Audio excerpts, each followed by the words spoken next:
Nawala na yung pink. I-try natin tong Oxy Wash dito sa damit ko na nagka-stain na pink. Yan o, kita nyo ba guys? Nag-pink siya. Yan o.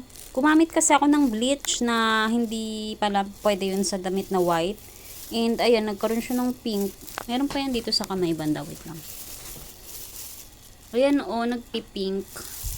So, hindi kita masyado dito sa camera. Pero nagpi-pink yan dito sa personal. Ayan o.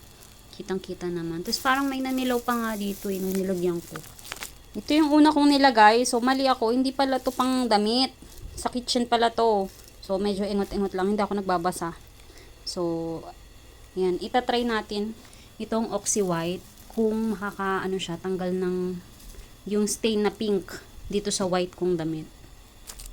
Ayan, medyo nagparang dilaw-dilaw pa siya. O, may pink na parang dilaw-dilaw. Tapos ito, dito siya mabanday eh. Ayan o, kitang-kita nyo. Tapos parang mag-dot-dot siya. Ewan ko ba't nagkaganto. White na white to eh. Maganda yung pagka-white niya eh. So, sana mag-effective to. Nagpakulo ko ng tubig. Salin ko lang to dun sa basin. Tapos, lalagyan ko neto. Wait lang, salin natin. So, ayan guys. Kuha lang ako ng, isang kutsara. Wait lang. Hirap pala na itong. Walang tripod. Ito na. Mga 2 kutsara yung ilalagay ko. Para sure. Ayan, siya guys, oh. Nag-bubbles. Lagyan pa natin. Tapos, hahaluin ko lang. Hanggang sa matunaw. Kailangan naka-gloves kayo dito, guys. Kasi, syempre, chemical to, eh. Tapos, ayan. Pwede rin naman tong hindi mainit. Kaya lang, mas gusto ko yung mainit para sure talaga na maluluto yung pink na yun. Ayan. So, ngayon guys, lalagay na natin tong yung pink na ay, pink.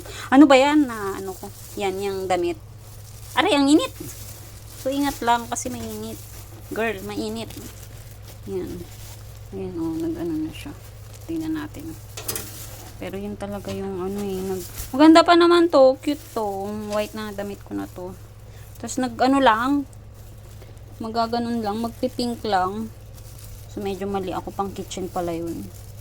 Kaya sa susunod dapat magbabasa talaga ng mga instruction. Tsaka tingnan natin yung mga picture kung hindi kayo marunong magbasa. I-translate nyo sa Google. Yan. Gaganyanin lang natin. And then, hintayin natin 30 to 1 hour daw ang ibababad yan eh. Pero, yeah. Tatimer na natin. 3:11 na guys. So, mga 4:11. Mga 1 hour natin ibababad yun. Para sure na matatanggal talaga yung pink na yan. Kahapon nga sobrang pink pa yan eh. Nilabhan ko lang ulit tapos binabad ko sa mga init na tubig. Kaya lang hindi siya talaga umeffect. So, sana umeffect to. Mawala yung pagka-pink na yun. So, yun lang.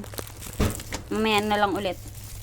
Medyo nakalagpas na tayo. 4:13 na guys. Check natin yung binabad natin. Oh my god. Sana talaga nag-white siya. Ay, hindi. Hindi masyado. Ay, hindi nawala siya guys. Papaikutin ko pa to sa washing. Ayan o. Ayan o. Ayan o. Nanilaw siya talaga. Kita ba? Kita ba? So, I think kukusutin ko muna to.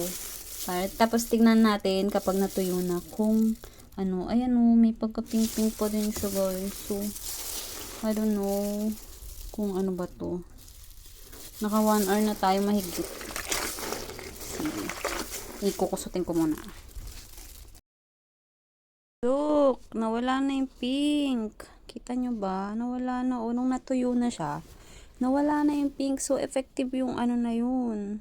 Effective yung product na yun, guys. Ang galing! Yay! Magagamit ko na ulit to. Yes! Tignan natin yan sa kamay. Wait lang. Dito sa may Ang kapal, kasi ng pagka-pink nun eh. Nung natuyo siya, guys. Hindi ko wala na nga. Oh! Guys, effective yun. Ang galing, made in Japan yun, guys eh. Nawala na yung pagka-pink niya, oh. Pinatuyo ko muna kasi nung basa-basa pa to. May pink-pink pa siya. Pero nung natuyo na, ayun, nawala na. Ang galing. Ayun guys, nawala. Pati yung paninilaw. Wait lang, nasa na ba yung braso? Yan oh, nawala na rin yung paninilaw. Ayan oh. So guys, effective to. Sa Daiso lang to nabibili. So sa mga nandito sa Japan, alam na siguro to at nagamit na. Pero kung bago ka pa lang dito, try mo to. Tapos may white ka na damit na nanilaw or namantsahan ng anything. Effective siya guys. Wala oh, nawala yung pagka-pink. Grabe kaya yung pagka-pink nito. So nawala, ang galing, effective siya. Highly recommend to. Oxywash.